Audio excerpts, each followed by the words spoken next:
गावाकडची बातमी.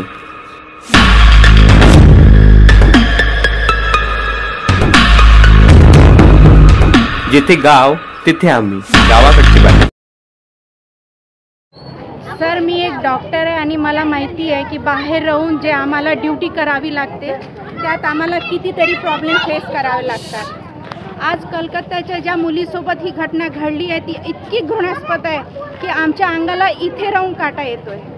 त्यामुळे पुढे कोणत्याही लेडी डॉक्टरवर हा अत्याचार व्हायला नको यासाठी शासनाने संसदेत इतका कडक कायदा करायला पाहिजे की जो कोणी हा कृत्य करेल त्याला इतकी बेकार सजा मिळायला पाहिजे की कोणीही कोणत्याही मुलीबद्दल किंवा कोणत्याही प्रोफेशनल लेडीबद्दल असा कृत्य करताना 10 वेळा विचार करायला पाहिजे. 10 वेळाने मी तर म्हणते करोड वेळा विचार करायला पाहिजे. हे त्या निषेधार्थ आमच्या गावातल्या सगळ्या बायांची, मुलींची, ज्यात प्रत्येक कम्युनिटीची बाई या रॅलीमध्ये सहभागी आहे, हे त्या निषेधार्थ आहे.